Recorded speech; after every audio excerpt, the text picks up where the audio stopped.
In July 2022, the CPI index climbed to an all-time high of 7.8%. The current economic backdrop has weighed in a lot of pressure on the consumer and their ability to spend. This comes amid rising food and transport costs, which was due to the escalating fuel costs, the increasing cost of electricity, and the impact of load shedding.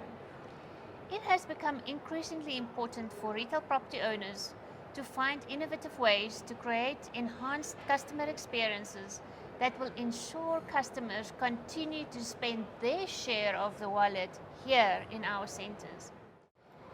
Thank you for joining us today. I'm Amelia Beattie, the Chief Executive of Liberty 2 Degrees, and I'm accompanied by Dion Chang, a strategic thinker, keynote speaker, a walking ideas bank, and a professional cage rattler. He is one of South Africa's most respected trend analysts and founder of Flux Trends, which takes the unique view of trends as business strategy. I'm also joined by Bronwyn, a futurist, economist, and a business trends analyst. Bronwyn has over a decade's experience in strategic management, trend research, and foresight, consulting to clients in the public and private sector across the African continent. I'm excited to welcome you all to what I know will be a thought-provoking discussion that looks into retail trends and the behavioral economics behind how and why people behave in the way that they do when it comes to purchase decisions. This is a topic of interest to me, and we've decided to unpack this discussion with our two guest experts today. Of course, we will be sharing these videos with you in segments. Please look out for more videos on this topic on our social media pages. As a predominantly retail-focused REIT, we understand that the future of retail is absolutely customer-centric.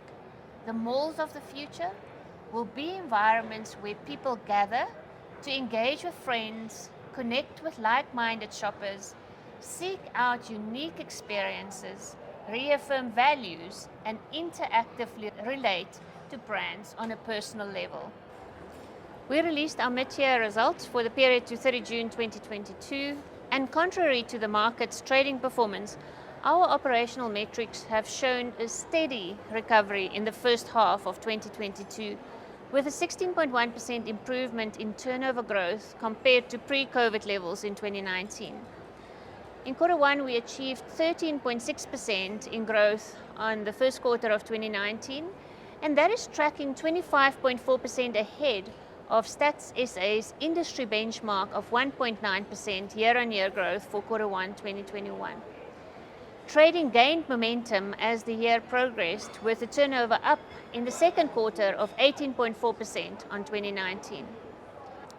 The top 5 retail categories driving the improved performance in 2022 in rand terms include apparel at 24.8%, department stores at 17%, food service 41.8%, luxury brands 34.3%, and health, beauty and wellness 37.4%. Turnover across all the categories is ahead of the 2021 comparative period. So, many people have heard me many times talking about the performance of luxury in our portfolio, and it's just been so incredible to watch despite what's happened in the economic environment. I'm absolutely obsessed with customers. I love watching them. I love walking through these malls, and that's where the term management by walkabout in the BWA comes from, to watch what people are doing. So, do you see any of these trends internationally? What do you think is happening? I think, if I go through different sectors, I think there's a thread that goes through that. So I think post-pandemic, people have been really frustrated from being locked down. So the revenge travel trend is huge. Everybody's just going through, even though they maybe can't afford it, they're just booking it and doing it. So I think in terms of the luxury, that's a similar thing. I think people are saying, the YOLO, you only live once, and I think people have really been affected by that lockdown. At Flux, we call it the life audit that you've had during lockdown. You kind of process things, and now you realize you just want to live for the moment and do things. So happily, you'll see people spending on travel, going back out to to eat. But then again, on that, I think a lot of things have also changed in terms of the retail environment, which provides different opportunities for people to access different parts of retail. Yeah, absolutely. I mean, that our hashtag make back the money trend is really going on everywhere at the moment. So people are spending perhaps more than they can actually afford. But I think it's also interesting that a lot of people have actually come out of this whole COVID period a lot wealthier than they went into it. It was quite an unfair trend in that perspective, in that we had some people that came out much worse off financially, but also there's been a lot of concentration of wealth. There's a lot of people not knowing what to do with their cash. I mean, we know what happened with the helicopter money that came out of the US. Some of it's finding its way to our shores too.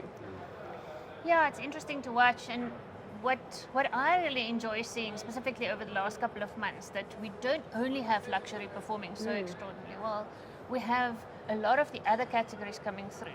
Apparel in general concerned us for a long time pre-COVID. We watch these trends carefully, but we see apparel coming through strongly again. Do you think that's driven by something specific?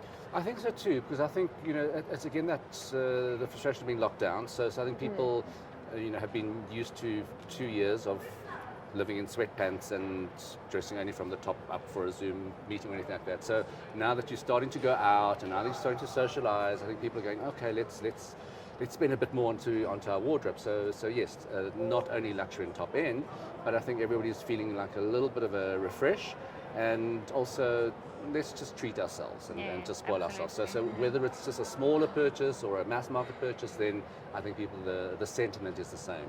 A lot of people are also going back to the office, right? So, I mean, you might be able to log into your Microsoft Teams call in your dressing gown or your athleisure wear, whatever you want to call it. But when you go back to the office, you kind of have to clothe yourself in some sort of No, absolutely. And that's what we've seen. Athleisure actually has just boomed, and we actually have started with a new trend that CEOs in sneakers. I don't know about high heels ever again. I'll be sticking with my sneakers for now. It's much more comfortable, and walking in the retail environments, that's what makes it much easier for us to be around here.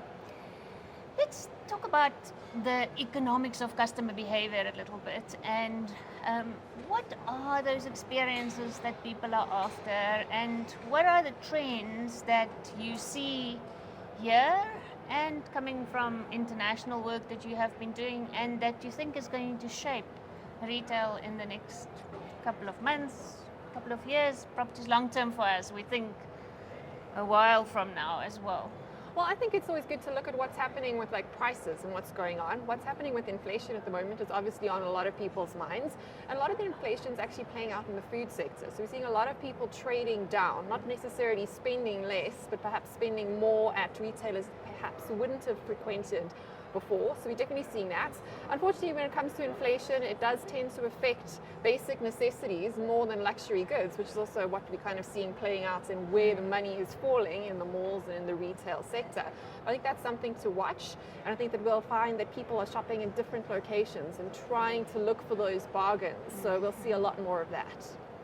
Yeah. I mean, I just read an article that they was also saying, what's changed specifically in food and groceries, as Bronwyn was saying, is not necessarily the cheapest thing, but a good deal and a good bargain. So it depends on how the retailers put it together and frame it and say, okay, this is really a kind of a good deal, and people will go for it, because obviously everyone's price conscious now and looking at things. But then in terms of groceries as well, I think what is interesting is they're saying sort of the homebound economy. So you would spend about 40% of your food bill would sort of stay in home, and now it's sort of increased. So I think also in terms of, that's why I think going out to a restaurant or just ordering in has become that special treat as well. So you start looking forward to that, and you appreciate that a lot more. So people are trading down in the grocery aisle, but trading up when it comes to restaurants and dining out, which is again something that we can literally see with our eyes, which restaurants are full and which grocery stores are full at the moment. And you can only Uber Eat so many times, then the experience is not that great any longer. Yeah, and I think just in sort of a mall environment as well, we've always had a very strong mall culture in South Africa, but I think especially now, pre-COVID it was all about experiential marketing. But now that word experience has maybe expanded meaning also. So it's not merely just entertainment, but you really, really do want, if you're coming out to the mall, it is that trip, it is that kind of a sense of adventure because you've been locked down, especially if you've got a family, it is there. So I think that opportunity for retailers is to really, really make sure that experience is not just an entertainment kind of experience. It is really that, and I say to a lot of people, what the differentiating thing at the moment is really service as an experience. And you will peg your loyalty to any brand or any company if the loyalty is good. But treats you like a human being, yes, right? So exactly. not like a chatbot. Yeah. So that is really, really crucial. And what they said coming out of the pandemic is humanizing your business. So that means internally how you treat your staff or the workforce, but specifically if it's a consumer-facing business, how do you humanize that thing? And people would say, well, it's quite obvious in retail, but actually not, because there are little nuances that you would not really do and stretch that service offering and go beyond what you are just selling. It's not just selling a product, it is like, so how do you comprehensively or holistically create that brand experience for somebody, and then that we're able to say, yeah, I love that brand, I'm going to come back and I'll take my loyalty to that.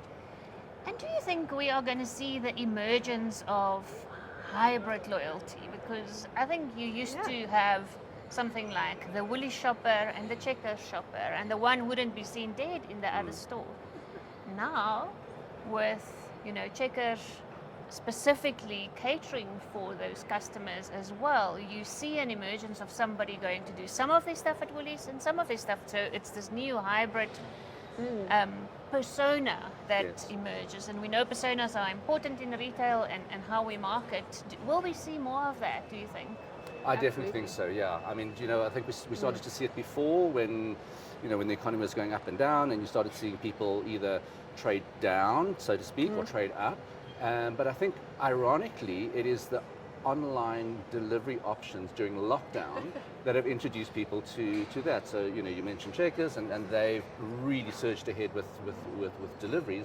And I think that was a real change factor for a lot of people, because who had never really expected that. But then you suddenly get an efficient service, but then you start delving into their sort of more artisanal or sort of high-end ranges and products and things like that. And so suddenly you start seeing those But it's also a case of trying to actually save money on the things that you don't care about, so you've got more money to splurge on the things you do care about. I mean, anecdotally, I was standing in a queue yesterday, and the lady was saying to her husband, we've got to go to Checkers for the detergents so that we can afford to buy this stuff in our trolley at Woolies, right? So it's a way of sort of trading up on some things, trading down on another, in order to try and maintain your quality of life, but also looking for that deal and that value offer. And I think, Amelia, that's what I think Chang has also been really clear about, and I think all of the food providers are doing that. So you create that artisanal or that special range within an in-house range, and then you start capturing all of the people whose loyalties are not as fixed as they were. Not as fixed, and it's a little bit more fluid. So like I said, there's a lot of opportunities now. But you just got to make sure you But get there's also a point that's worthwhile pointing out to retailers in physical stores, that the way you treat your delivery customer is also going to affect the foot traffic you're going to get in the mall. Because the switching costs become quite different when people get accustomed to dealing with your competitors because they're serving you better in a different location. You might lose loyalty in the physical locations that you're in. So I think that's a good lesson to come back to, that holistic customer experience. Do you treat your customers the same way everywhere that you find them? And I think, everything you talk about, for me, fits straight into our narrative that says that super regional and regional malls are really where you can get all these things. So you can trade up and down here. You can go from Ackermans to Armani if you so wish. Or you can have both your food retailers here, where in smaller, convenient environments you are in and out for that specific thing that you want. You can't have that whole experience of coming here and just finding literally everything you need and a little bit more. Well, time is always a premium, right? So time is just as valuable to people as money, and that's why we're prepared to pay for convenience. And we've seen the likes of the pantry popping up, and that's very successful. So leaning full into convenience, but you kind of have to go to one side of the line, right? Yeah, absolutely.